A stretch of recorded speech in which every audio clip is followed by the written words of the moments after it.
Some people wear their hearts on their sleeves.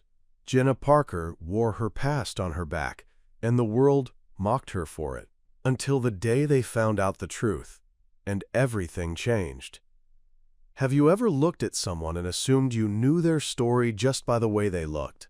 That's what happened to Jenna. They thought they were laughing at a rebellious girl with poor choices inked into her skin.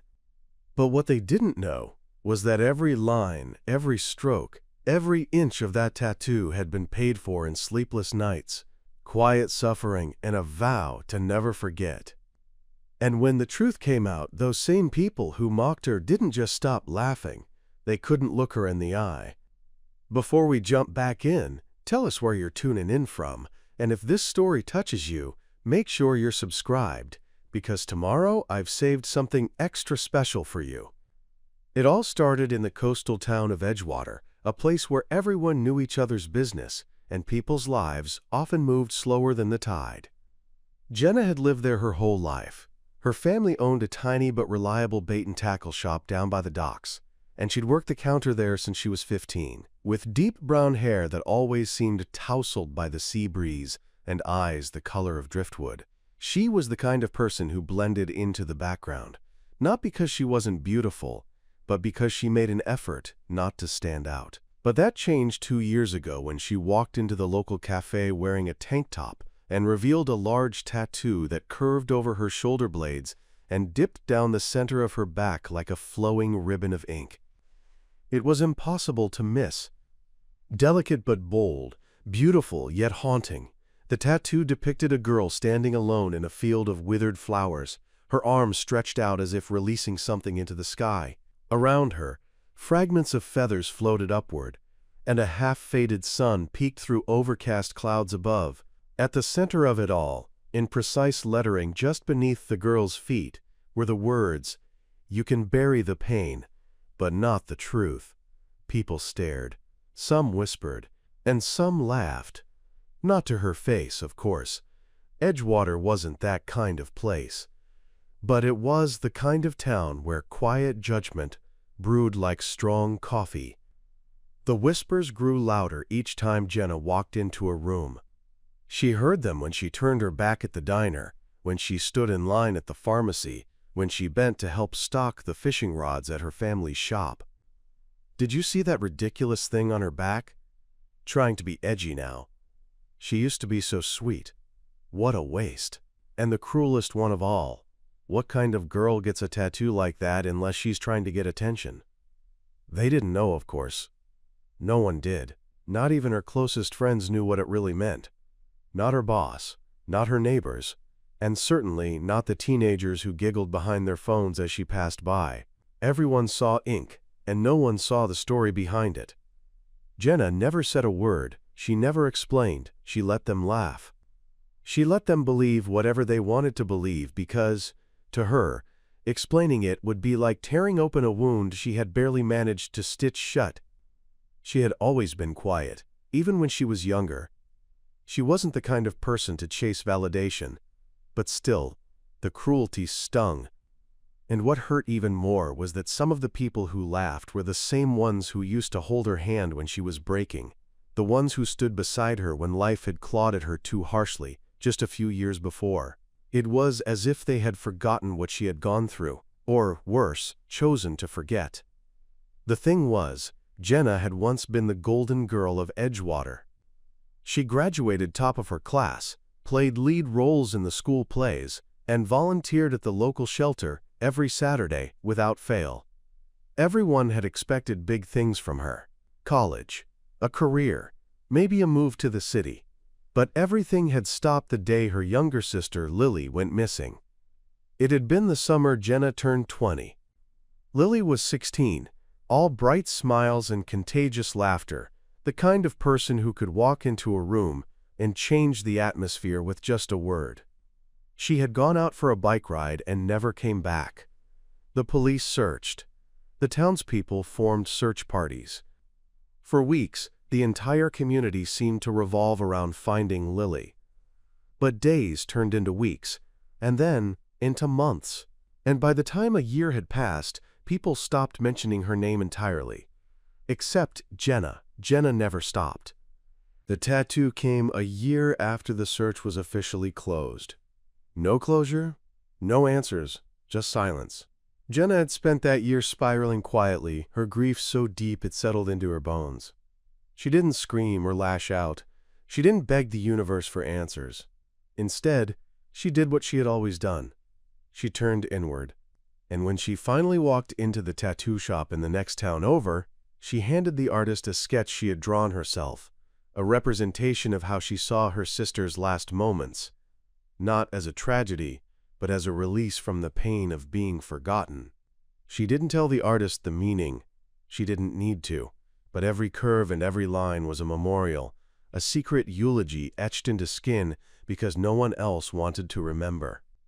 And yet now, 2 years later, her act of remembrance had become a source of ridicule.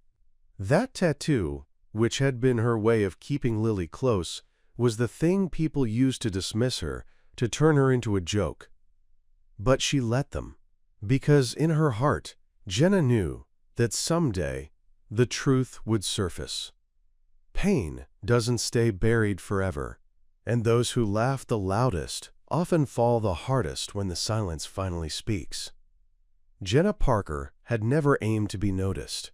For most of her life, she existed in the quiet corners of other people's stories, always dependable, always kind, always the one cleaning up after someone else's mess, or offering a soft word when the world turned cold. She wasn't the girl who stood center stage or demanded attention in a room, and she certainly wasn't the type to challenge the norm in a town as small and traditional as Edgewater. Her childhood was simple, even idyllic in some ways. Mornings spent walking to school with her little sister Lily, afternoons in the bait shop helping their dad while he taught them how to untangle fishing lines and repair lures, and evenings curled up on the porch swing with their mother reading aloud from tattered novels.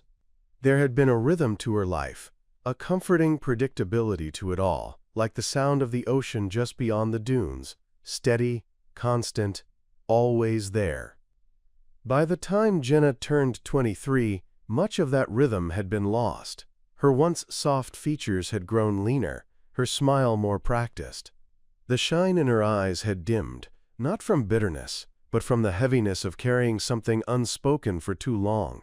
She still worked the counter at the family shop, hands nimble as ever when spooling fishing lines or restocking hooks, but there was a slowness to her movements that hadn't been there before, a slight drag in her steps like every motion took more effort than she let on. Customers still liked her. She was polite, quick to laugh at a joke, helpful when tourists came in asking about the best fishing spots. But locals, the ones who knew her before, sensed something had shifted. They just didn't know what. Or maybe they did, and chose not to speak of it. She wore her hair long now, often pulled into a loose braid down her back, though in recent months she had started leaving it undone more frequently. She claimed it was because it was easier that way, but the truth was more complicated. Letting her hair fall freely meant it sometimes covered the top of her tattoo, and that tiny concealment gave her a small measure of peace, a fragile boundary between herself and the questions she wasn't ready to answer. Her wardrobe had changed too. She no longer favored the thick sweaters and layered shirts she used to wear. Instead, she had started wearing tank tops and open-back dresses, not out of vanity, but out of defiance. After everything, she no longer cared to hide. Not all the time. Jenna's days followed a familiar pattern. Wake at 6, take a brisk walk along the shoreline with her earbuds in, music always low, more of a comfort than a distraction, then return home to help her father open the shop. Her mother had passed away when Jenna was 17, the victim of a rare and aggressive illness that took her before anyone could even prepare to say goodbye. Her father, a quiet man with sun-worn skin and deep-set eyes, had never quite recovered. He lived now in a sort of muted haze, present, but distant, relying on Jenna more than either of them cared to admit. He had been supportive when she got the tattoo, though he never asked what it meant. He didn't need to. He knew it had to do with Lily. And that was enough. Preparing and narrating this story took us a lot of time, so if you are enjoying it, subscribe to our channel. It means a lot to us. Now back to the story. Outside the shop, Jenna kept mostly to herself. She had a few friends from high school still living in town. People like Madison Blake, who worked as a part-time nurse at the clinic, and Drew Harper, who coached the middle school baseball team. But their interactions were limited to passing greetings or the occasional polite conversation at the grocery store. The deep bonds they once shared had eroded in the years following Lily's disappearance. Life had pulled them in different directions, and Jenna had found herself drifting farther from everyone she once knew. Part of it was self-preservation. Part of it was the fact that grief, especially the kind with no resolution, tends to make people uncomfortable. There were things about Jenna that no one in Edgewater really knew. Like how she stayed up most nights reading psychological case studies about missing persons, hoping to find a clue or a theory that might explain what happened to her sister. Or how she volunteered anonymously once a month for an online forum that helped families of missing children deal with the limbo of ambiguous loss. Or that she kept Lily's phone charger in a drawer by her bed, even though the phone had been turned over to the police years ago. These were the rituals that grounded her, the small acts of remembrance and hope she clung to. But she never spoke about them to anyone. Because speaking meant opening wounds, and Jenna had long since learned how to survive by keeping the pain stitched up beneath the surface. Her physical appearance no longer mirrored the girl people remembered. She had grown into a quiet elegance, slender but strong, with a stillness that made her seem older than her years. Her hands, once soft, were now roughened from years of work. Her face, though still striking in its natural beauty, bore the faintest lines around the eyes and mouth, etched not by age, but by emotion. Still, there was a grace in her silence, a quiet dignity in the way she carried herself, like someone who had been tempered by fire and come out forged rather than broken. But to most people in town, she was simply that girl with the weird tattoo, the one who had once been a star student and now seemed content running a bait shop, the one who smiled just enough to appear fine, but never quite enough to convince anyone she truly was. They didn't see the complexity in her silence. They didn't see the storm just beneath the surface. They only saw what they wanted to see, a girl who had fallen from grace, a mystery they'd grown bored of solving. What they didn't realize was that Jenna had chosen her path. Every step, every decision, every quiet act of defiance had been deliberate. She had made peace with being misunderstood because she no longer sought understanding from those unwilling to look deeper. But change was coming. And soon, the very people who dismissed her as nothing more than a girl with a strange tattoo would come to see her in an entirely different light. Edgewater was the kind of town that seemed unchanged by time, its bones built on salt, wind, and generations of tradition that refused to bend. Nestled along the rocky coastline of the Pacific Northwest, it wasn't the kind of place that drew tourists in droves, nor did it boast fancy resorts or trendy eateries. What it did have was a kind of worn charm, rows of weather-beaten shingled houses lining narrow roads, a single main street with hand-painted signage, and the ever-present scent of sea brine and pine that drifted through the air no matter the season. The people there were like the town itself, resilient, proud, set in their ways. They valued hard work, loyalty, and the comfort of familiarity. Outsiders were welcomed with a polite nod, but rarely with an invitation to stay. Everyone knew everyone, and in Edgewater, that wasn't always a good thing. The rhythm of the town pulsed around a few central spots: the harbor, the general store, the community center, and of course, the bait shop Jenna's family had run for over 3 decades. Parker's Tackle and Supply sat on the edge of the docks, where fishermen launched their boats at dawn and returned with their catches by late afternoon. It was a humble little place, peeling white paint on the outside, a faded red sign with crooked letters, and windows that fogged up every time the sea mist rolled in. But it was a staple, a constant in a town that rarely saw change. Locals came not just for supplies, but for conversation, the kind that revolved around weather predictions, fishing conditions, and whose son just got engaged. Jenna stood behind the counter most days, her hands busy and her ears open, absorbing everything, saying little. Behind the bait shop was a short gravel path that led to the beach, not the picturesque kind with golden sand and umbrellas, but a stretch of gray shoreline scattered with driftwood, seaweed, and broken shells. On cloudy mornings, which were often, it looked almost desolate, wild and untamed. But Jenna found peace there. She often walked along that beach before opening the shop, letting the cold wind whip through her hair as the waves crashed rhythmically against the rocks. It was where she had gone the day after Lily vanished, where she'd screamed into the sea when no one else was around to hear her. Even now, years later, she still visited that same spot and stared at the horizon, as if it held the answers the world refused to give her. Edgewater's Community Center, a square brick building with chipping paint and a squeaky front door, was the heart of local activity. It hosted everything from monthly town meetings to fish fry fundraisers, quilting classes, and memorial services. On Thursday nights, it transformed into a rehearsal hall for the community choir, and every other Saturday it became a makeshift farmers market in the parking lot. It was also the place where Lily's vigil had been held. Hundreds of candles lined the sidewalk that night. People cried. They hugged Jenna and her father, and offered platitudes soaked in pity. But in the months that followed, that same building saw fewer and fewer faces who wanted to talk about Lily. Events went on, holidays passed, lives moved forward.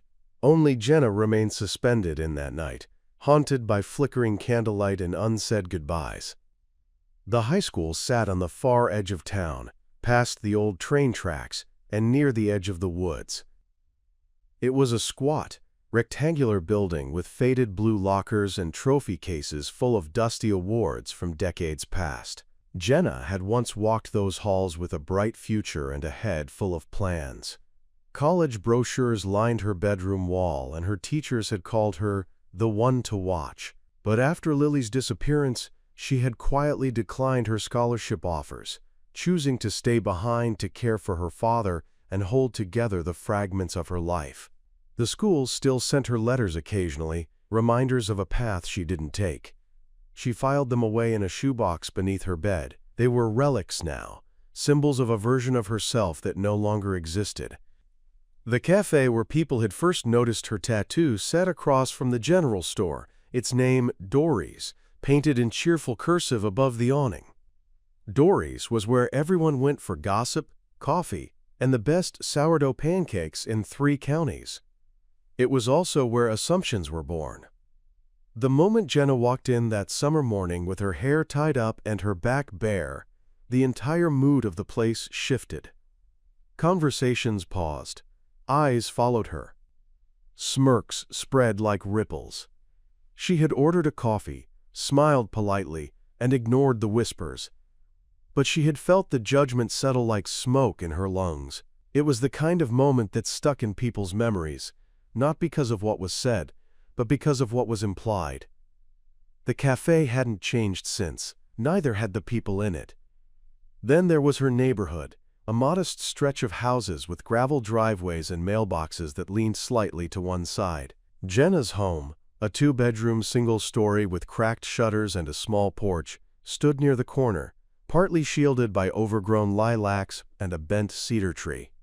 It was the same house she'd grown up in, the same one where her mother had told bedtime stories, where Lily had painted her bedroom walls yellow, and where they had waited by the phone for news that never came. Inside, it smelled of old books, lemon polish, and sea air.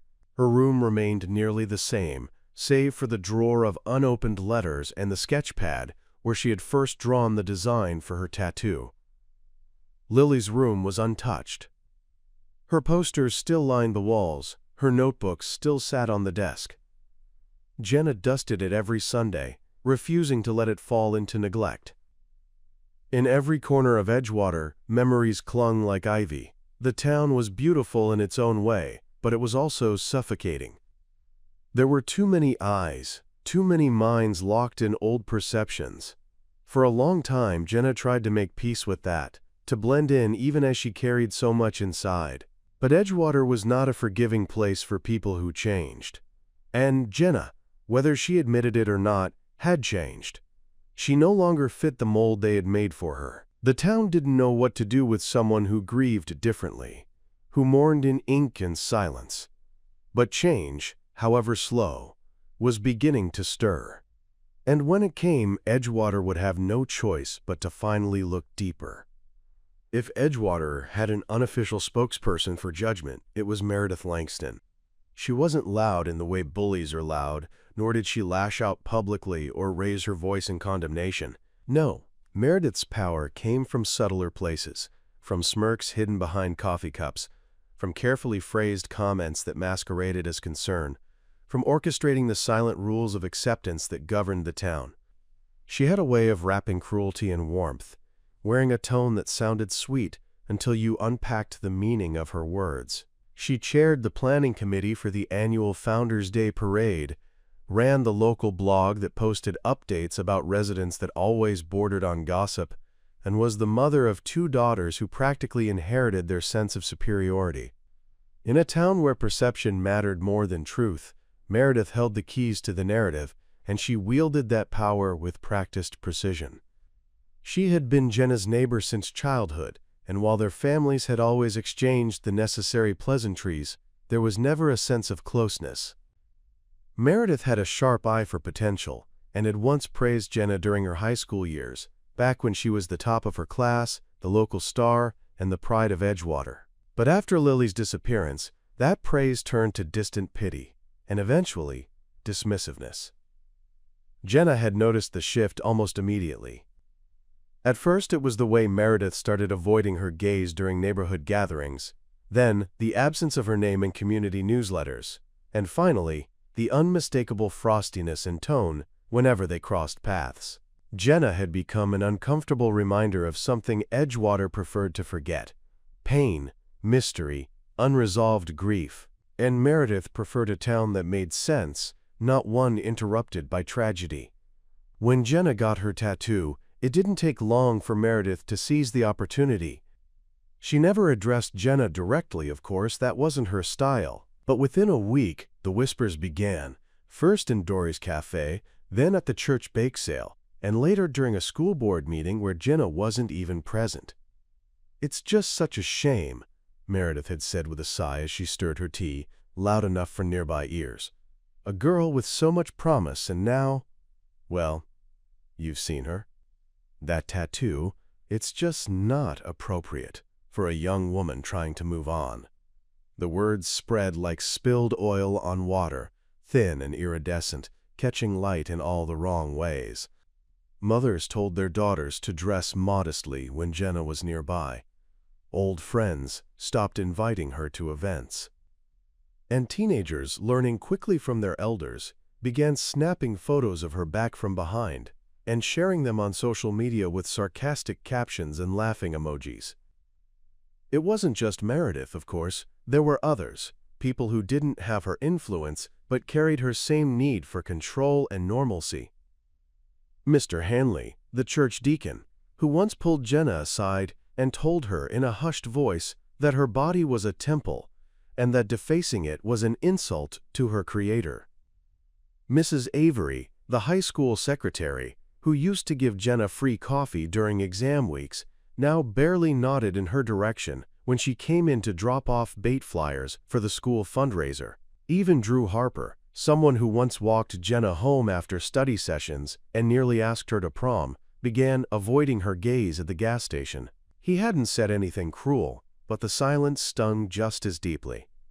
Still, Meredith remained the nucleus of it all. She fueled the narrative without ever needing to say too much. Her influence rested on the town's unspoken agreements, the quiet consensus that what she thought must be true, that her version of someone became the town's version of them. She painted Jenna as lost, unstable, perhaps even a bit attention-seeking. "It's not just the tattoo," she would say with concern to whomever would listen. "It's the whole energy she has now. There's something unsettled about her, and we all know how trauma can twist a person if they don't deal with it properly. And just like that, Jenna's grief was rebranded as dysfunction, her tattoo as a warning sign instead of a symbol of remembrance. Jenna, for her part, never retaliated. She overheard the things people said. She saw the way Meredith glanced at her when they passed in the grocery store. She noticed how women pulled their children closer, or how men gave her sidelong glances laced with vague discomfort. But she said nothing. Her silence wasn't weakness, it was endurance. She had no interest in fighting rumors or chasing approval from people who had already decided who she was. But she did wonder, sometimes in the early hours before dawn, why Meredith seemed to take such pleasure in policing her pain. It wasn't just disapproval, it was ownership. Like Jenna's existence somehow disrupted the story Meredith wanted Edgewater to tell about itself.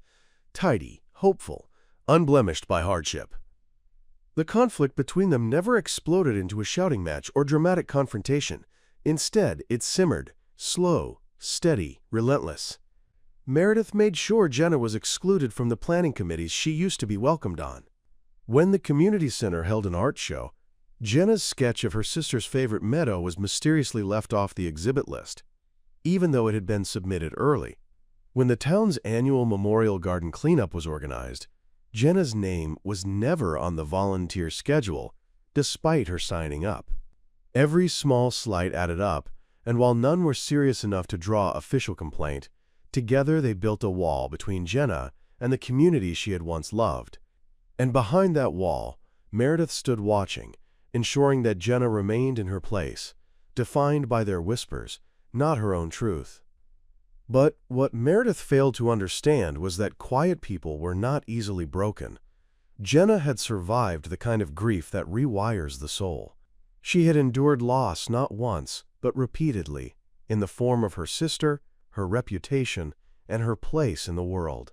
And while she never sought revenge, never wished harm on anyone, there was a part of her that waited patiently.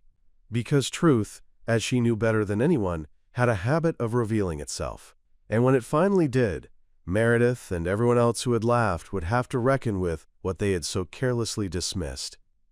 The week that followed was the hardest week of Noelle's life. It wasn't just the whispers anymore, it was the isolation that came with them. Her co-workers, who used to greet her with warm smiles and friendly banter, now offered only cold glances and uncomfortable silences. Even her closest colleague, Jasmine, had begun avoiding her.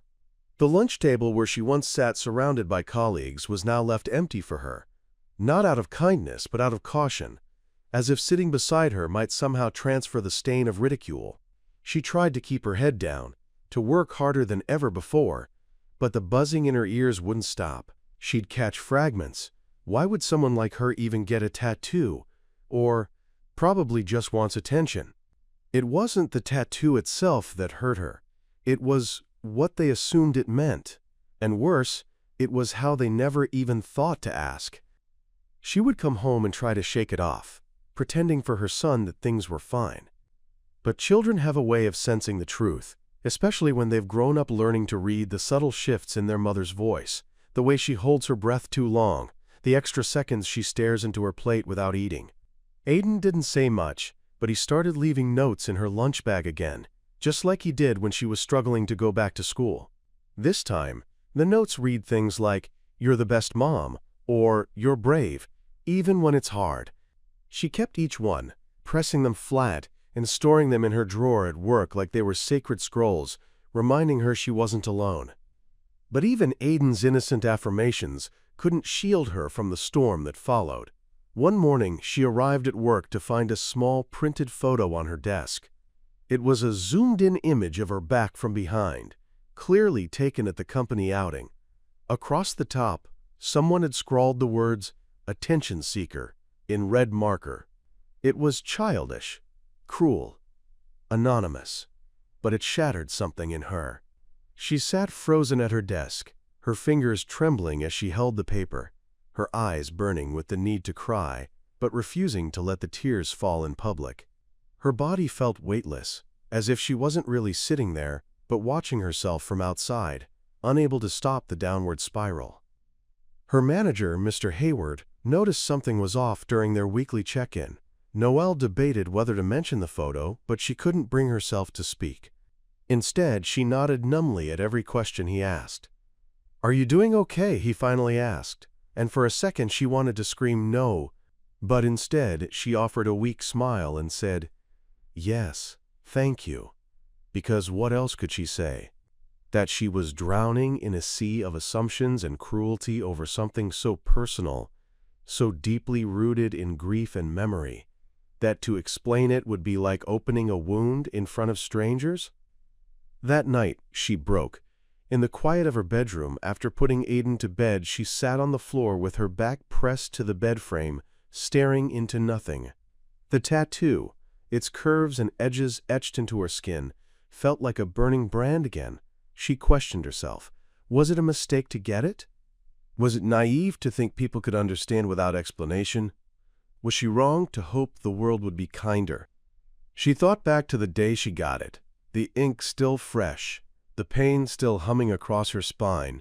She remembered how she cried, not from pain, but from relief. Relief that something so meaningful was finally made permanent. The symbol was for her late sister, Camille, who died in a car accident 6 years ago. They were inseparable, soul-tied, since childhood. Before Camille's funeral, Noelle made a promise that she'd carry her spirit with her always. The tattoo, a geometric butterfly surrounded by stars and coded initials, was that promise. Camille used to say, "Butterflies don't cry when the wind hits them. They just fly harder." Noelle had clung to that saying like scripture, especially in those first dark months after losing her. Now, as she sat in silence, all of it felt like too much. The grief, the shame, the misunderstanding.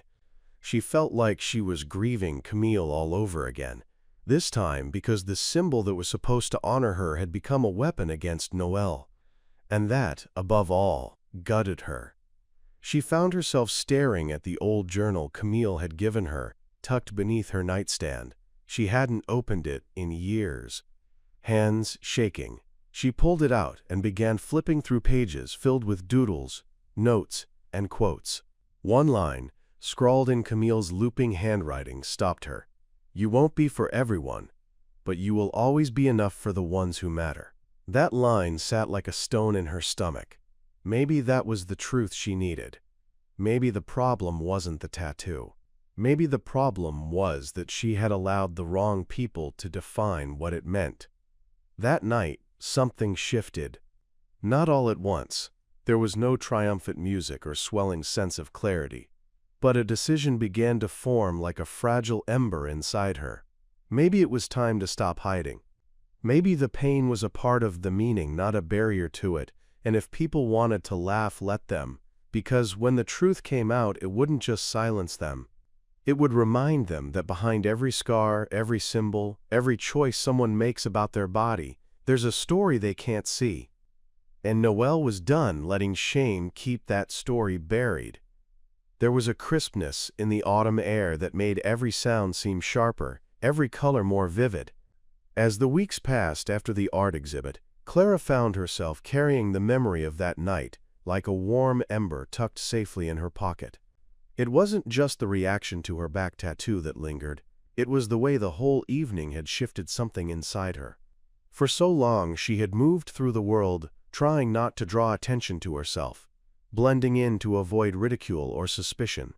But that night, for the first time in years, people looked at her not with judgment or curiosity, but with reverence. It was a strange feeling, one she was still getting used to.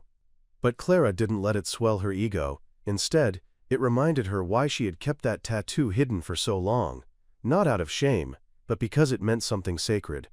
Her story wasn't a performance, it was a promise. And now that people knew even a piece of it, she felt both lighter and heavier at the same time. She continued her shifts at the hospital, now noticing subtle changes in how her colleagues treated her. Some who had never spoken more than a passing hello were now stopping by her station, asking questions, not invasive ones, but thoughtful ones about her brother, her art, her past. Even Dr. Langston, the notoriously gruff trauma surgeon, had paused one afternoon to say he had seen her piece in the paper. "That was your story?" he asked, almost disbelieving. Clara nodded, and he just gave a soft, "Huh," then walked off, but she caught the flicker of respect in his eyes. It meant more than she could say. But even as her world expanded in some ways, it began contracting in others. The gossip from certain corners of town hadn't fully quieted. There were still whispers in grocery store aisles and tight-lipped glances from a few of her old classmates when she crossed paths with them at the cafe or post office. One day she overheard a woman at the pharmacy say, "It's always the quiet ones. You never know what they're hiding." Clara didn't respond. She didn't need to. Because for every sideways look, there were 3 others who smiled with recognition or came up to her with tears in their eyes to thank her for being brave enough to share something so deeply human. The biggest change, however, came from a direction Clara hadn't anticipated. Her mother. Ever since Clara had returned to Westwood after art school, her relationship with her mother had been strained at best. They coexisted in the same house, Clara on the 2nd floor, her mother on the ground floor, but their conversations were short, stiff, often perfunctory. Her mother had always struggled to accept Clara's decisions, especially the tattoo and everything it symbolized. For years, Clara had taken that as a sign that her mother would never understand her, never want to. But after the exhibit, something shifted. It began with small things. A note left on Clara's nightstand that said, "Your piece was beautiful." A cup of tea waiting for her after a long shift. A tentative question over dinner. What was Ezra like when he was little? It wasn't a flood of affection, but it was more than Clara had received in years. One night, Clara found her mother sitting alone in the living room, flipping through an old photo album Clara hadn't seen in a decade. Her mother didn't say anything when Clara entered the room, just patted the cushion beside her. They sat together in silence for a while, the quiet only broken by the occasional rustle of a turning page. Finally, her mother spoke. "I used to be afraid of what people would think, afraid that if I let myself grieve openly, if I showed how much it still hurt, people would think I was weak. That I hadn't moved on." Clara listened, heart pounding. Her mother continued, "But you didn't hide. You let the whole town see what Ezra meant to you. And instead of falling apart, you showed them something beautiful. I think I was wrong all these years." Tears welled in Clara's eyes, but she didn't speak. She just leaned her head on her mother's shoulder, and for the first time since Ezra's death, they sat together as a family, not shattered but healing. It was a small beginning, but it was enough. Clara knew the tattoo had done more than honor her brother. It had cracked open a door she thought would always remain shut. Meanwhile, Clara began receiving invitations to speak at local schools and community centers. At first, she declined. She wasn't a public speaker, and the thought of standing in front of a room full of strangers talking about her pain made her stomach twist. But then she got an email from a teacher at Westwood High, her old school. "We'd love to have you speak to our students," it read. "Your story has already reached so many of them. They see themselves in you." That last sentence stopped Clara cold. She had spent years feeling invisible, misunderstood, mocked. And now someone was telling her she was a mirror for others. It felt too big to believe. But it also felt like a calling she couldn't ignore. So she said yes. And when the day came and she stepped into the auditorium, heart pounding, palms sweating, she looked out at rows of students, some whispering, some curious, a few already emotionally guarded. She took a breath and began, not with the polished version of her story, but the truth, the ugly, awkward, painful parts. She told them about the bullying, the loneliness, the grief that nearly swallowed her whole. She told them about Ezra, about the tattoo, about why she had kept it hidden, and why she finally let it show. And as she spoke, something happened. The room quieted, not with discomfort, but with connection, with understanding. When she finished, a student in the front row stood up and asked, "How did you keep going when it felt like no one understood?" Clara looked at them and said, "Because I knew someone out there eventually would." And in that moment, she realized something profound. Her pain had given her purpose, and her art had become a vessel for healing, not just for herself, but for others who were still learning how to carry their own scars. The moment that would fracture everything came not with a bang, but with a soft rustle of paper. An envelope slid under her front door, addressed in thick, looping script that somehow felt both foreign and eerily familiar. Riley stared at it for minutes before picking it up, her stomach knotting. There was no return address, only her name written on the front. She opened it with trembling fingers, half expecting something sinister. But what spilled out was worse in its subtle cruelty. Inside was a printout of one of the photos that had circulated online, the one that captured her walking down the street with the back of her dress slightly lowered, her tattoo clearly exposed. Someone had scrawled across it in red ink, "Nice ink, too bad it didn't save your brother." The words hit like a punch to the chest, and she dropped the photo to the floor as if it burned her skin. Her breath caught in her throat, and her knees buckled, sending her to the floor beside it. The house was silent except for the sudden hitch in her breathing as she tried to steady herself against the tide of emotion crashing through her. It wasn't the insult itself. It was the fact that someone knew. Someone had pieced it together and weaponized it in the cruelest way possible. Until then, the tattoo had been her private tether to Jonah, her silent tribute to the brother who had meant everything. She had chosen not to broadcast its meaning, and somehow, someone had not only figured it out but used it to hurt her. After that day, Riley stopped going to the market, stopped showing up for her afternoon walks, stopped responding to calls from the few who had stood by her. She couldn't bear to hear their voices, filled with concern and pity. Pity, she realized bitterly, was the heaviest weight a person could carry. She took leave from the graphic design agency she'd been freelancing for and curled into herself, holed up in her apartment like a creature in hibernation, curtains drawn, music turned off, the silence almost louder than sound. She was existing, not living, a ghost in her own skin. Food deliveries piled at her door, uneaten. Her phone vibrated with notifications that she never checked. Even her mother's gentle texts, "Just checking on you, sweetheart," went unanswered. The apartment felt like a tomb, and every day within it, she faded more. One evening, Riley stood in front of the mirror in her bathroom, her eyes hollow and face pale. She pulled her shirt up and turned slowly, exposing her back to the mirror. The tattoo, once vibrant and full of meaning, now looked like a scar. The colors had faded, or maybe her eyes were playing tricks on her. She reached up and touched the inked lines, tracing them like braille, her vision blurred with tears.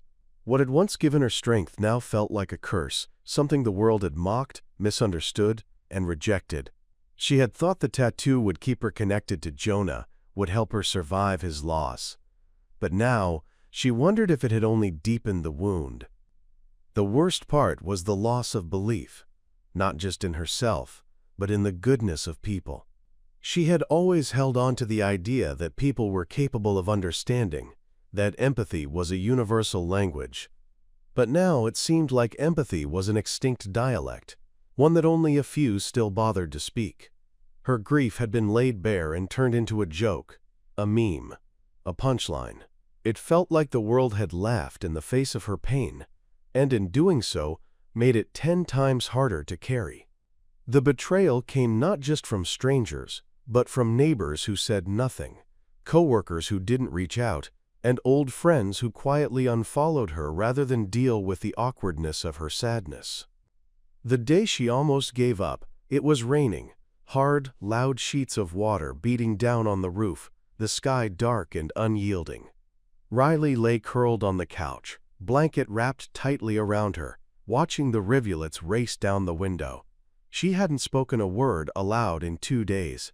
Her body ached from inactivity, her eyes stung from crying, and her soul felt detached from everything she used to care about.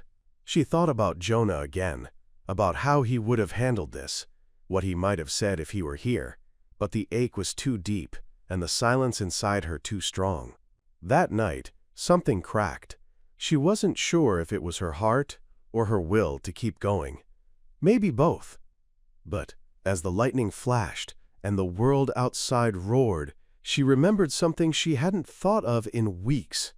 Jonah's voice, recorded on an old voicemail he'd left her before the accident. She'd saved it, tucked it away in her cloud storage, a digital keepsake she'd been too afraid to play since the day he died. With trembling fingers, she pulled out her laptop, logged in, and found it. Just his voice, saying, "Hey Ree, just wanted to say I'm proud of you. Keep creating stuff. The world needs your weird magic. Don't ever let them change you." It was nothing profound, just Jonah being Jonah. But in the quiet of that moment, it was everything. The dam inside her broke again, but this time it was different. Not just grief, not just pain, something deeper, a flicker of resolve, fragile but real.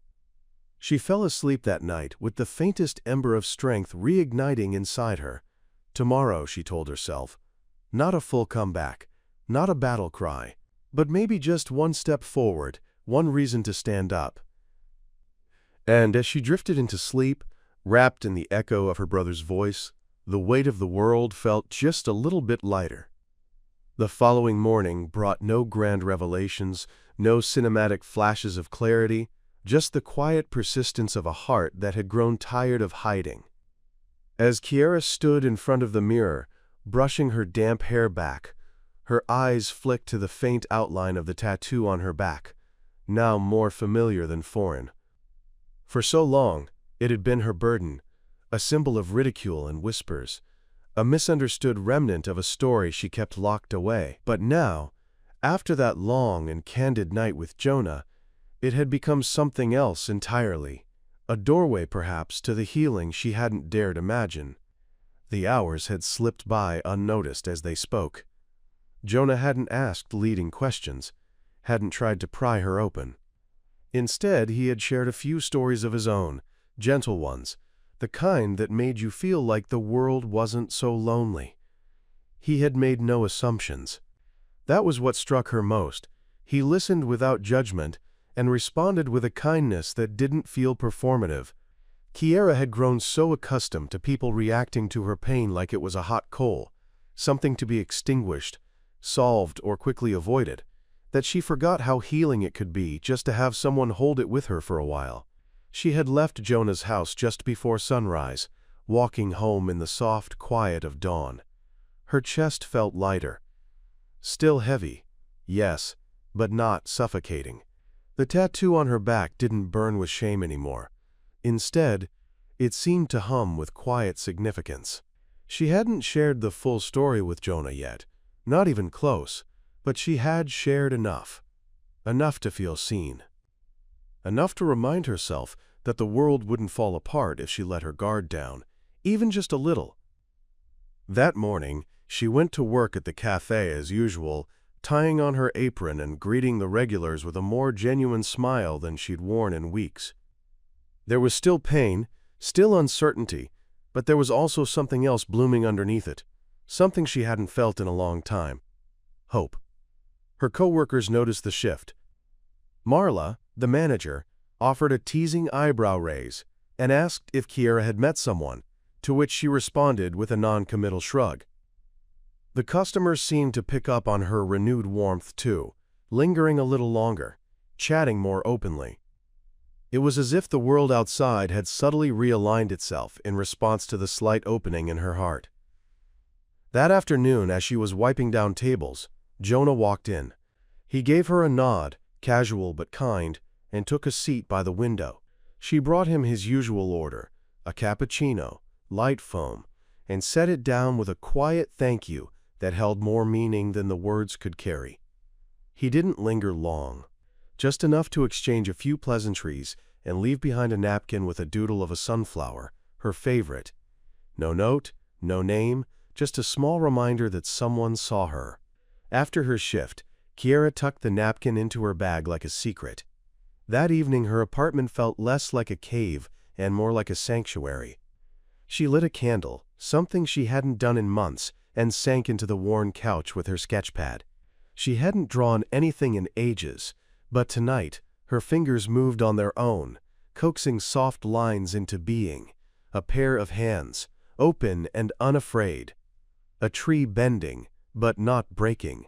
A girl, quiet but unashamed, standing in the rain. She filled 3 pages before her hand began to cramp. It wasn't until she looked at them all together that she realized what she was drawing. Herself, reimagined. Not as the broken version she had come to believe was permanent, but as someone becoming whole again. It wasn't about being fixed, it was about being accepted, embraced, even with the scars and ink and all the stories hidden underneath. As the days passed, Jonah continued to visit the cafe. Never pressing, never grand gestures, just small consistencies that built a rhythm. Sometimes he brought her books he thought she'd like. Sometimes just a quiet smile.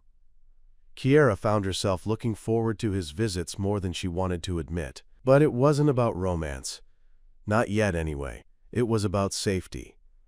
About having one person in her corner who didn't want her to perform or pretend.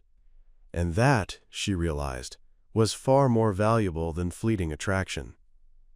Then, one afternoon, something unexpected happened. A woman, perhaps in her mid-40s, entered the cafe with a group of younger women.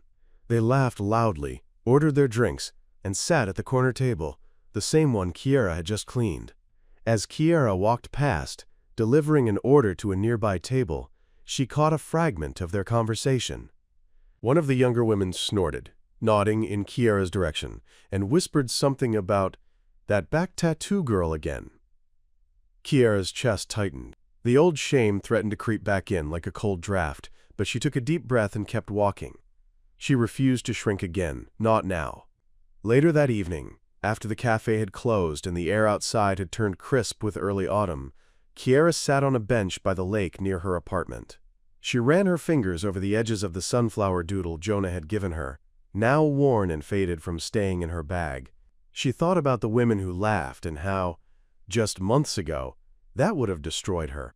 But now, it only stung. It didn't shatter. There was strength in that difference.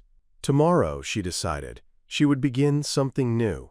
Something bolder. She would revisit the art project she had abandoned years ago, the one that told the full story behind the tattoo, its origins, its symbolism, its pain and beauty intertwined. She would find a way to share it, not to justify herself, but to reclaim her voice, because her story deserved to be told. Not in whispers or in the margins, but in bold ink. For the first time in a long time, Kiera felt like she wasn't just surviving anymore. She was preparing to speak, preparing to stand, preparing to rise. May felt a strange stillness the moment she stepped off the train back into Sycamore Falls. It had only been a few weeks since she left to visit a friend in Seattle and sort out her last lingering doubts about her decision. But somehow, the town already felt changed. Or perhaps, it was her that had shifted. She had walked away from everything with nothing more than a worn-out backpack, a sketchbook filled with memories, and a spine tattoo that had caused more whispers than admiration. But something had cracked open in her during that trip, something unspoken and essential. Now, as she returned to this town, where she had once tried to disappear into the background, she felt more visible to herself than she ever had. The sun was beginning to set as she made her way through the familiar streets. She walked past the bakery, the antique bookstore, the old fountain where she and her sister used to play tag. Everything still looked the same, yet nothing felt quite the same. She walked slower, taking in the details like a visitor seeing it all for the first time. The cracked stone steps leading to her porch looked smaller than she remembered. Her apartment smelled like lemon wood polish and the faint scent of dried lavender that had lingered since before she left. She set her bag down, took a deep breath, and opened the curtains, letting the final golden light of the day spill across the floor. There were still things to unpack, both literally and metaphorically. She knew that returning wasn't the end of her story. It was simply the continuation of a different chapter. The first real test came only days later, when her supervisor at the library, Miss Adele, asked her to give a presentation to the high school students for Career Exploration Week. May had always worked behind the scenes, organizing shelves, digitizing old records, assisting in quiet corners, but speaking in front of a group, especially a judgmental group of teenagers, was enough to make her palms sweat. But she accepted. Not because she wanted to, but because she realized she had to start standing up in places she had once tried to hide. On the day of the talk, she wore a sleeveless blouse that exposed the top of her tattoo without shame. The auditorium filled with the buzz of restless students. She stood behind the podium, hands slightly trembling, and told them about her journey, not just her work at the library, but the years she spent in between, learning to find value in herself again, learning that art and pain could coexist, and that healing rarely came in straight lines. She mentioned the tattoo only once, near the end, when she spoke about her sister. Some of the students leaned in, some stopped whispering, one girl in the back wiped her eyes. After the talk, a few students approached her, shyly thanking her. One asked about how to become a librarian. Another asked what the symbols on her back meant. May smiled gently, and for the first time, she explained. Each line, each mark on her spine, represented a memory, a poem her sister wrote, a place they visited, the last words they shared. It was a living eulogy, etched not in stone but in skin, meant not to impress others, but to hold close the things she couldn't say aloud for years. Word spread quickly. The same people who once laughed or raised brows now seemed to look at her with new understanding. Some apologized outright. Others didn't say a word, but their eyes lingered longer, softer. A few weeks later, the local paper reached out asking to feature her story, not because of the tattoo controversy, but because of the impact she was beginning to have on local youth, who suddenly saw the library as a space of expression and growth. May hesitated. The attention still made her uncomfortable, but she agreed on one condition: that the article would focus on the importance of grief, creativity, and finding voice in silence, not sensationalism. The article went live a week later, titled Ink and Memory: One Woman's Journey Through Loss, Art, and Self-Acceptance. The photo showed her in the library, a quiet strength in her posture, a portion of her back tattoo gently visible. The story resonated. Messages came in from surrounding towns, even distant cities. People who had felt alone in their grief, who had felt judged for their expression, wrote to her. Some simply said, "Thank you." Others poured out paragraphs of their own lost stories, their own tattoos, scars, or quiet ways they carried love with them. But perhaps the most surprising outcome came one Saturday afternoon. She was sorting books in the children's corner when she heard the front door chime. She looked up and saw a woman standing awkwardly in the entryway, holding a canvas tote and fidgeting with her scarf. May recognized her instantly. It was Angela, the woman from the cafe who had once laughed so loudly at May's tattoo that it drove her to tears. The same woman whose voice had echoed in her mind during sleepless nights of self-doubt. Angela walked slowly toward her, pausing as if unsure whether to continue. May stood still, heart thudding quietly in her chest. Angela finally spoke, her voice soft, uncertain. She said she had read the article. She said she had no excuse for how she acted, and then she said something May didn't expect. She said she had lost her own sister last year and hadn't known how to process it. She said seeing someone else speak their grief out loud cracked something open in her. And then she asked if May could help her find a book on writing letters to the dead. May nodded. She didn't say much. She didn't need to. They walked together toward the shelves. Justine walked into her apartment that evening with the weight of 100 invisible anchors dragging behind her. The day had been emotionally exhausting, not just because of the high-stakes presentation or the pressure of that boardroom, but because of the deeply personal nature of what had just unfolded in front of so many eyes. She leaned against the door and slowly slid down until she was sitting on the floor, knees drawn to her chest, the silence of the room pressing in like a thick fog. Her phone buzzed beside her on the floor, a series of messages pinging in quick succession. She ignored them at first, afraid they were the same kinds of mocking comments she'd endured earlier in life. But eventually, curiosity pulled her gaze toward the screen. What she saw made her blink and sit up straighter. Message after message, not just from coworkers, but from people she hadn't spoken to in years. Former classmates, acquaintances from her old town, even a few strangers who had somehow gotten her contact. Each one thanking her, admiring her, and most shockingly, apologizing. One read, "I was in the room when you shared your story today. I've never cried at a work event before. Thank you for being brave." Another said, "I used to tease you in high school about your tattoo. I'm so sorry, I had no idea. You gave me a lot to think about." Still, another message came from a woman Justine didn't recognize, who wrote that she had recently lost her own brother in a tragic accident and had been struggling to find a way to remember him. She wrote that Justine's story helped her realize that she didn't need to hide her grief to make others comfortable. She could celebrate his life in her own way. As Justine read through the messages, her breath caught in her throat. For years she had worn that tattoo-like armor, a silent vow between her and Jonah. It was never meant to be a statement to the world. It was a whispered promise inked in permanence across her skin. But now, somehow, that personal symbol had taken on a larger meaning for so many others. She didn't know what to do with that. She had never seen herself as anyone's inspiration. Justine stood and moved to the mirror, turning slightly to look at her back. The edges of the tattoo peeked out from beneath her shirt, and she lifted the fabric just enough to expose the full design. The ink had softened with age, but remained vibrant. The silhouette of the lighthouse and the coordinates below it still etched in stark clarity. She remembered the day she got it, how painful it had been, not physically, but emotionally. Each stroke of the needle had felt like reliving Jonah's last days, every detail a memory carved into her skin. And now, years later, it was as if those painful memories had transformed into something redemptive. That night, she opened her laptop and began to type. At first, she didn't know where she was going with it. She just knew she needed to get her thoughts out of her head and into the world.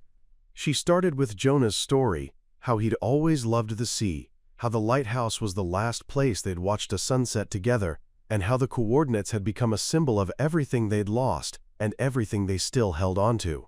She wrote about the years of hiding the tattoo under layers of clothing, of enduring the snide remarks and the judgmental looks, of being called dramatic, or attention-seeking, or simply weird. Then she wrote about the moment she chose not to hide anymore, the morning of the presentation, when she pulled on the open-back dress and decided she was done being ashamed of the very thing that had kept her going through the hardest times of her life. She poured her heart into that post, not to seek attention, but because she finally understood that her story wasn't just hers anymore, it was part of something bigger. When she finished, she hesitated only a second before hitting, quote, publish. The post went live on a popular professional blog she followed, one that often featured first-person stories of resilience and leadership. She didn't expect much to come of it, maybe a few shares or kind comments, but within hours it began to spread. By morning, the blog had received thousands of hits. Her inbox overflowed. Some of the messages were from readers who had lost loved ones and resonated with the idea of finding meaning in grief. Others were from young professionals who admitted they'd been afraid to express their own personal stories in fear of being labeled too much. Some were simply heartfelt thank yous from people who said they felt seen for the first time. Her company's CEO even emailed her personally, commending her for her courage and suggesting that they incorporate a segment on authenticity and personal values into future company-wide trainings, using her story as a starting point. Justine was floored. What began as a reluctant decision to stop hiding had rippled outward in ways she never imagined. She had cracked open the door to her past, and instead of judgment, she found connection. Instead of silence, there was a chorus of empathy. And most importantly, instead of shame, there was finally peace. She began receiving invitations to speak at events, small panels at first, then larger conferences focused on mental health, personal leadership, and resilience. She turned many of them down at first, unsure if she was ready to be seen that widely, but eventually accepted one at a local university. Standing before a crowd of students, she felt the familiar tug of anxiety in her stomach. But it was different now. It was no longer fear rooted in insecurity. It was a trembling, rooted in growth. She looked out at the audience, many of them no older than she had been when Jonah died, and knew that maybe, just maybe, telling the truth was the most powerful thing she had ever done. What had once been her deepest scar was now the brightest part of her story. And though Jonah was gone, the light from the lighthouse still shone in her, guiding not only her path, but now lighting the way for others. It was strange how quickly the seasons could change, not just in nature but in people. Spring had arrived, but it wasn't the chirping birds or blooming dogwoods that made the town feel different. It was the quiet shift in how people treated Mila. No longer just a girl with an unusual tattoo, she had become something of a symbol in Rosehill. Of what, exactly, varied depending on who you asked.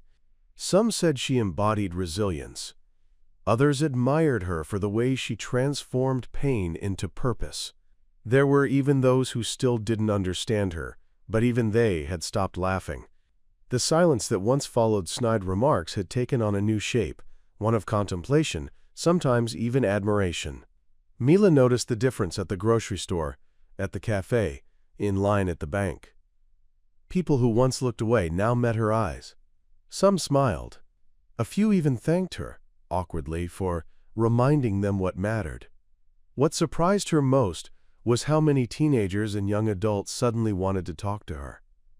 They'd ask to sit with her on the bench by the lake, or they'd message her privately, asking about the meaning of her tattoo, about grief, about loss, about how she had managed to not just survive but emerge more open, more steady. She never gave rehearsed answers. Each person got something different, something real. Sometimes all she offered was a listening ear. Other times, she would gently tell them what her mother used to say. Grief is a second birth. Pain, if held with love, transforms into understanding. It was never about forgetting. It was about remembering with grace. Her story had reached places she never intended. A local journalist had written a piece about her tattoo and what it stood for. Then a regional magazine picked it up. Before long, a national human interest segment aired a short video about her journey. Mila didn't seek the attention, but she also didn't hide from it. If her pain could become a bridge for someone else to walk across, then maybe it had all meant something more. She was still working at the diner, though her hours had shifted. After the attention picked up, she was offered a position running small grief support groups through the local community center. What started as a once-a-week gathering of 4 people turned into a bi-weekly series with full attendance and a wait list. People brought coffee, journals, and tissues. They shared stories they hadn't told their spouses, their children, their friends. Somehow, Mila's quiet presence made it feel safe. And yet, for all the changes happening around her, Mila remained deeply grounded. She still walked to the lake every Sunday morning. She still wore her mother's bracelet. She still visited her father's grave every other month, laying down the same white lilies her mother used to love. One afternoon, after wrapping up a support group session, Mila sat on the steps of the community center and stared out at the town square. That's when she saw Jenna, yes, that Jenna, the one who had laughed the loudest when Mila first showed her tattoo. She had a little girl in tow, no more than 4 years old. They were eating ice cream, sitting on the curb. Mila would have stayed seated, but Jenna spotted her. Their eyes met. For a long second, nothing happened. Then Jenna walked over. There was no performance in her step, no smugness, just sincerity. She apologized. Not just for the laughter, but for the way she and her friends had treated Mila for years.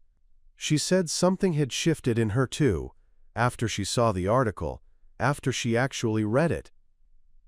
Jenna admitted that her own mother had passed suddenly 2 years ago, and she hadn't known how to cope, how to even speak about it. She said she finally understood why the tattoo meant what it did. Mila didn't say much in response. She just stood and hugged her. There were no cameras, no applause, just two women, once distant, sharing a quiet moment of truth. And that's how it was, more and more. Not redemption in the grand cinematic way, but in little, consistent ways. People unlearning their cruelty, others learning how to love deeper. Even Mila's father's side of the family, once cold and absent, had started reaching out. They'd seen the segment, and something in them had softened. One aunt even flew in from Colorado just to attend one of the grief sessions. Mila never expected this ripple effect, but now that it had started, she was committed to tending it. She wasn't just a girl with a tattoo anymore.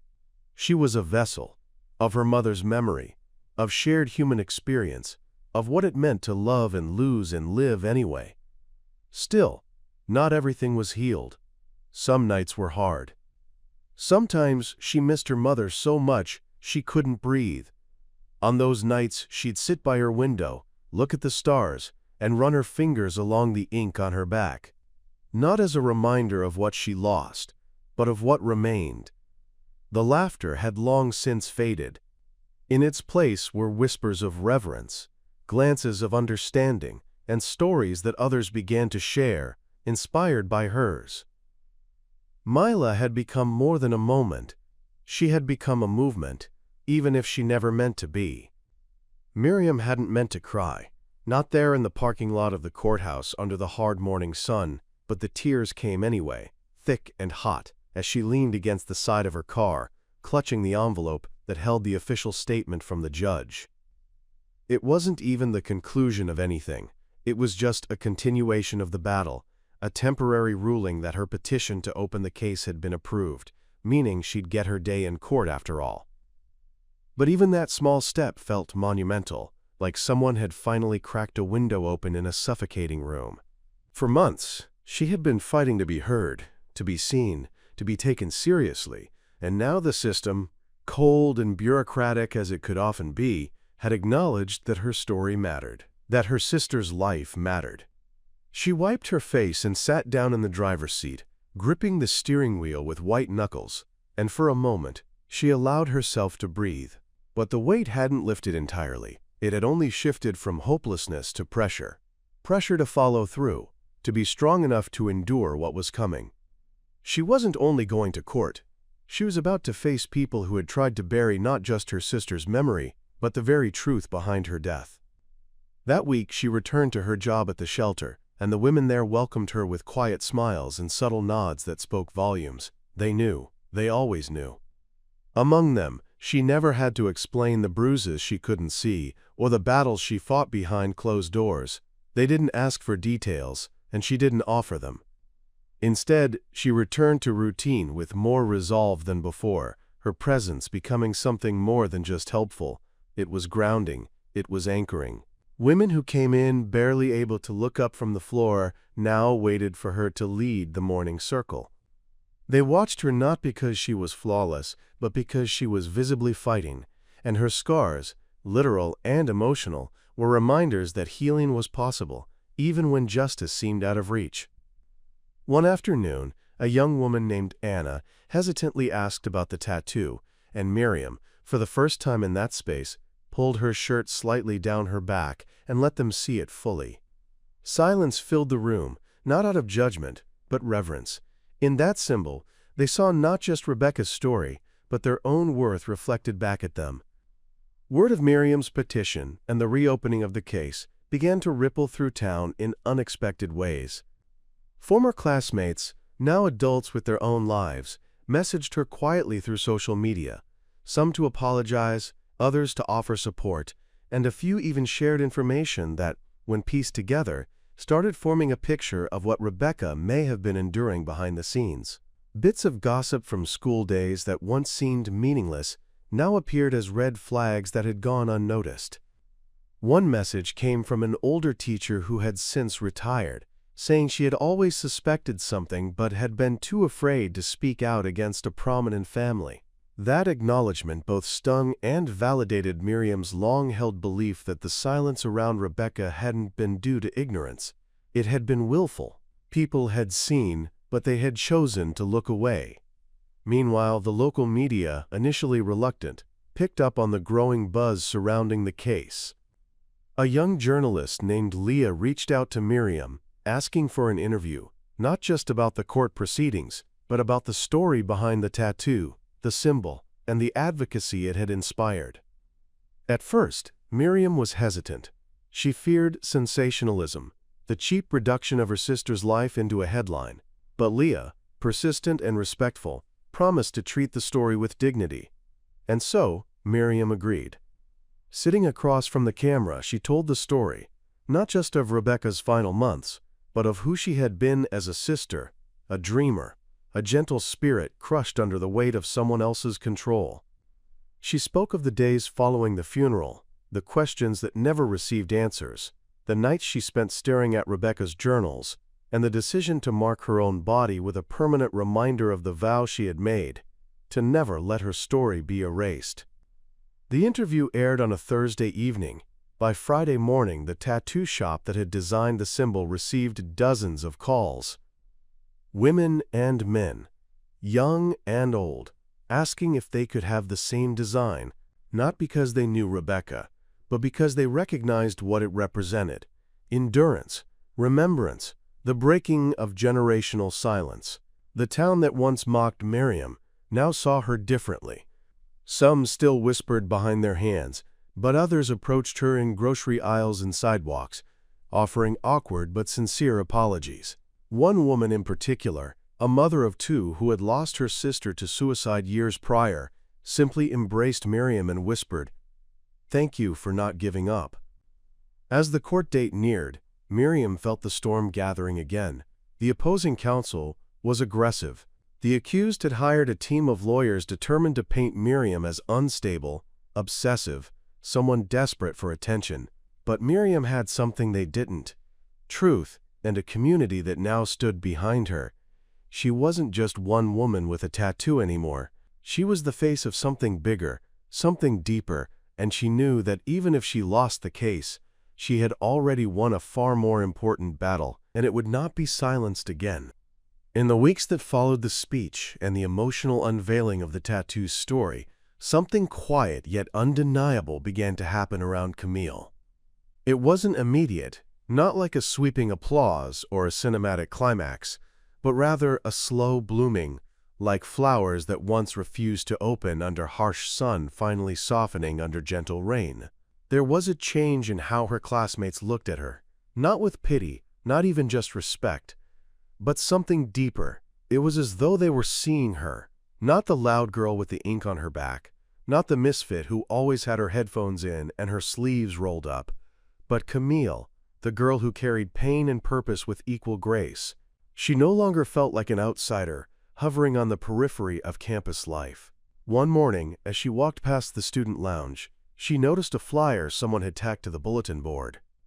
It was an invitation to a campus-wide open mic night focused on stories of loss, growth, and resilience. At the bottom, in bold handwriting, were the words, "Inspired by Camille Ainsley." Her chest tightened, a mix of disbelief and emotion catching her breath. She hadn't organized this. Someone else had taken the initiative, moved by her story, moved enough to create space for more like it. And people came, not just to the event, but to her.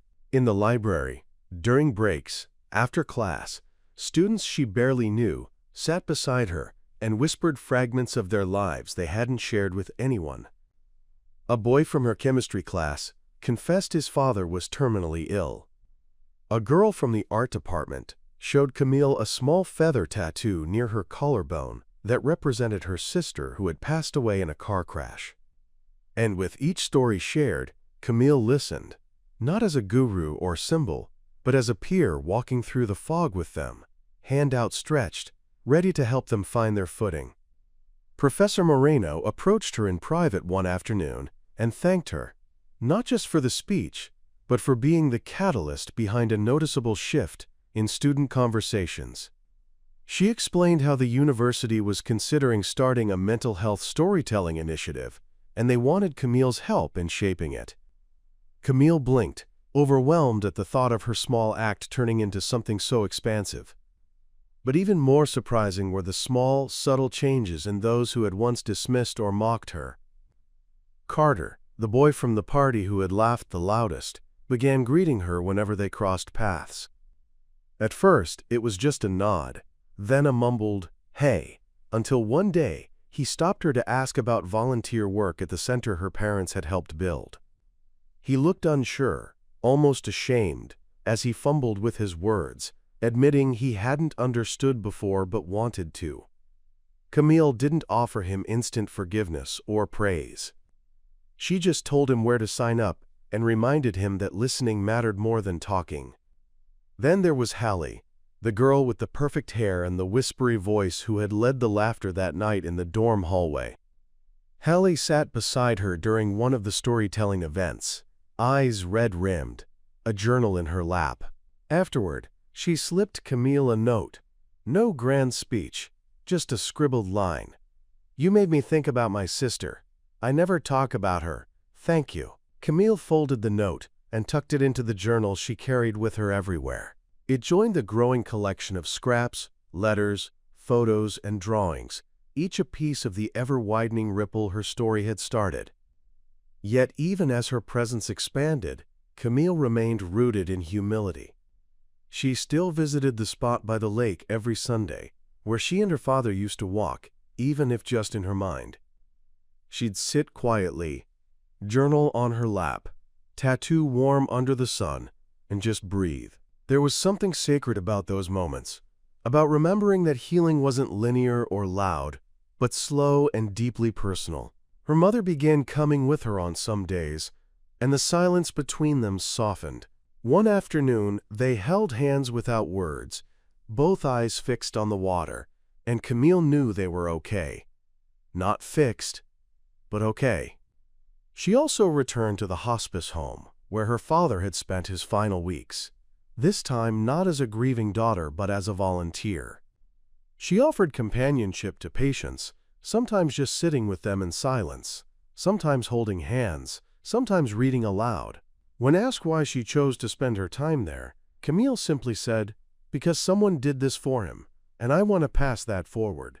That became the quiet mantra of her days, not changing the world in grand gestures, but shifting it gently, one moment, one person, one story at a time. She also began designing tattoos for others, not as a career, but as a side passion. Fellow students, even professors, would approach her and ask for ideas that captured their stories. She never charged a fee, only asked them to sit with her, share their journey, and let the design grow out of that conversation. Each sketch was personal, intimate, and infused with meaning. And for every one of them, she would say the same words her father had once told her before getting her own ink. "Make sure it tells a truth you're not afraid to carry." Through this, her influence became etched not just on skin, but on hearts. By the time the semester ended, Camille's story had woven itself into the fabric of campus life. What had begun as ridicule over a tattoo had transformed into a collective awakening, an understanding that pain is universal, and so is the need to be seen, heard, and held without judgment. Camille never asked for attention, and yet she became a quiet leader, not because she demanded it, but because she embodied what others longed for: authenticity, courage, and connection. And though grief still echoed in her life, it now shared space with purpose.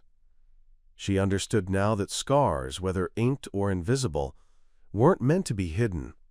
They were maps of survival, emblems of stories worth telling. And Camille Ainsley had become a storyteller, not through words alone, but through every choice she made, every hand she held, every soul she reminded that they were not alone. A storm had been building in Camilla's life for years, and now, finally, it felt as though the clouds were beginning to part. After the whirlwind of the hospital press coverage, the silent stares in the hallway, and the overwhelming emotional waves from telling her full story publicly, she found herself standing at the edge of something brand new: respect. It wasn't handed to her out of sympathy or because of a sudden shift in social winds. It was earned. She had earned it through pain, silence, sacrifice, and a strength that even she hadn't realized she possessed until she had to. And now, her back tattoo, the very mark that once triggered giggles, stares, and judgmental whispers, was no longer just ink on skin. It had become a symbol of reverence, resilience, and remembrance. News about her story continued to circulate, even gaining traction internationally. An online community began to form, a digital safe space where others who had lost siblings to sudden medical conditions like Elijah's could share their stories, their heartbreak, and their memories. Many of them reached out to Camilla directly. A few even sent pictures of tattoos they had gotten in honor of their own loved ones, some with similar minimalist heartbeat designs, others with symbols that captured moments of personal loss. Camilla responded to every single message she could, not because she felt obligated to, but because she wanted those people to know that she saw them, just as she had yearned to be seen during her most silent seasons. She didn't try to be anyone's hero. She wasn't looking for admiration. All she had ever wanted was understanding. And now, in giving it, she finally felt like she had found it too. School had changed in subtle but profound ways. Teachers who once treated her with mild indifference now gave her nods of acknowledgement. The counselor, Mrs. Penn, invited her to speak at an upcoming wellness seminar, offering her a platform to talk about grief, mental health, and the healing power of art and symbolism. Even students who had never spoken to her before started striking up quiet conversations in the hallways or during class, no longer with condescension but curiosity and warmth. Camilla handled it all with grace, though she had her boundaries. She didn't want to become a walking poster child for grief, nor did she want pity cloaked as praise. But she was learning that it was okay to be visible. It was okay to be acknowledged, to share her story, and to embrace the complexity of what it meant to carry both loss and legacy. At home, the transformation was even more profound. Her mother and father, now far more attentive and emotionally present, began actively participating in family dinners again, not just physically but emotionally. They opened up about their own guilt and grief. They shared memories of Elijah that Camilla hadn't known, stories from before she was born, anecdotes from his childhood that had never come up. It was like rebuilding a family house that had collapsed in a storm. Not everything was fixed, and some parts remained broken, but the foundation was new, stronger, real. They even began attending a weekly family grief group. At first, Camilla was hesitant. Group therapy felt performative to her, almost intrusive, but she quickly found herself connecting with other families, young and old, who shared similar stories of unexpected loss. The sharing circle became a place of comfort rather than dread, a reminder that pain didn't have to exist in a vacuum. She wasn't alone in her mourning or her healing. One afternoon, as spring crept in and the air began to hum with warmth again, Camilla sat in the backyard with her sketchpad. A design idea had been dancing in her head for days.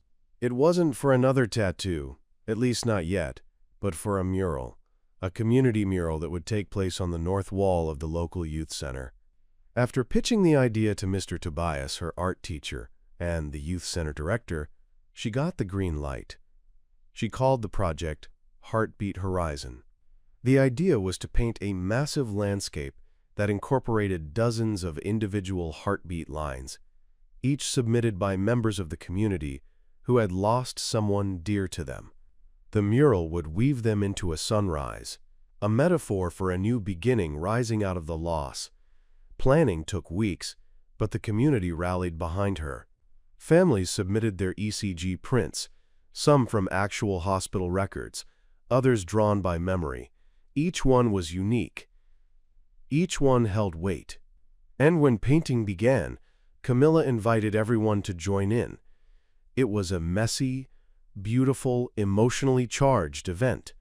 Strangers painted side by side, tears mingling with brushstrokes, as everyone contributed to a living tribute. On the final day of the project, Camilla stood before the finished mural and traced one particular line, the gentle up-and-down rhythm of Elijah's last recorded heartbeat. It formed the central beam of the painted sunrise. People gathered around her, silent and respectful. No one laughed, no one mocked. Not anymore. And she understood then that while pain never fully leaves, it can evolve. It can transform into purpose, into art, into legacy. That tattoo on her back? It was no longer the only place where Elijah's heartbeat lived. It was now imprinted in walls, in hearts, in memories, held by more than just Camilla. He had become part of something larger. And so had she. There was a stillness in the crowd that day as Melody stood on that modest auditorium stage in the community center, her back to the audience, shoulders relaxed, hair pinned up to reveal the tattoo in its full glory. No longer a source of shame or whispered ridicule, the inked rose and feather, once scoffed at by her classmates and misunderstood by nearly everyone in town, now held an unshakable weight of meaning and memory. She had told her story over the past few weeks through quiet conversations, honest writings, and a growing number of supporters who had come to understand the soul behind the skin. Her younger brother, Mason, stood nearby with his hand over his heart, a quiet but powerful tribute to their late father. Mayor Winslow, who had once been skeptical of Melody's decision to host a community awareness event, now nodded silently in respect as he sat front row. For once, the town's collective voice was hushed, replaced by the gentle hum of reflection. Earlier in the program, Melody had recounted the letter her father wrote her shortly before his final deployment, how it had inspired the ink she would later get after his death. The letter wasn't long, just a page, but it carried the full weight of a man's hopes for his daughter's future. In it, he had written about flying over unfamiliar lands, missing the comfort of home, and dreaming about the day his children would chase their own truths without fear. The feather on her back, which so many assumed was just decorative or trendy, had been his symbol for flight and freedom. The rose had been her mother's favorite flower, now tied to a memory of long-ago lullabies and the scent of warm tea in the kitchen, marking the rare, soft moments they once shared before her illness consumed her. And just above the rose, hidden within the feather's curve, were the initials of the three people who had shaped her most: her father, her mother, and Mason. What had begun as a personal tribute had become the anchor that grounded her through the years of whispering students, cold glances from strangers, and even the quiet moments she questioned herself. When she had first walked into that high school classroom, with the ink still healing, she was met with a silence far colder than she'd expected. Whispers and sideways glances turned into gossip. A few teachers had asked her if she thought the tattoo was, quote, appropriate. Her old friend Olivia had even joked behind her back that Melody was trying too hard to seem deep.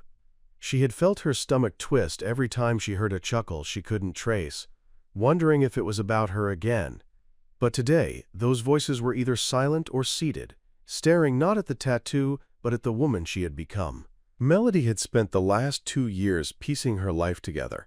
College had given her new perspective, new mentors, and the courage to take her story and write it into something bigger. A book, a blog, eventually a small nonprofit for children of fallen soldiers. She started small, visiting schools to talk about grief and resilience. She didn't begin with her tattoo. She began with the story behind it.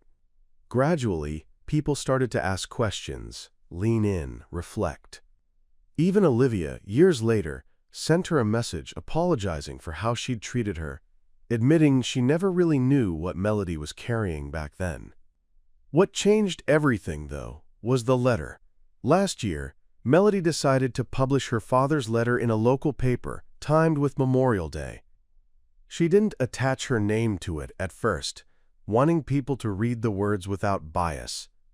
The piece went viral within days. People from all over the state began sharing it. commenting on how deeply it touched them. Some were veterans, others were teenagers grieving a parent. A few were just strangers who'd lost someone and didn't have the language to talk about it. Until now. It was only after that outpouring that Melody revealed herself as the daughter behind the words. The tattoo, once the butt of jokes, had become a kind of emblem. She received photos from others who had tattoos for lost loved ones, stars for mothers, waves for brothers, coordinates of childhood homes. It was then she realized what her father had meant in that letter about truth. Truth didn't require permission to exist. It didn't wait for others to understand. Truth simply was. Now, as she stood on the stage, she read aloud the final line of the letter. When they ask you who you are, don't point to your job, or your clothes, or your silence. Point to your story and speak it. She let the words hang in the air, then slowly, she turned to face the audience. Her eyes met the faces of people who had once looked away from her in the grocery store or laughed in hallways, but now their expressions were different. A softness had replaced the sneers. Some were teary-eyed. Others mouthed, "Thank you."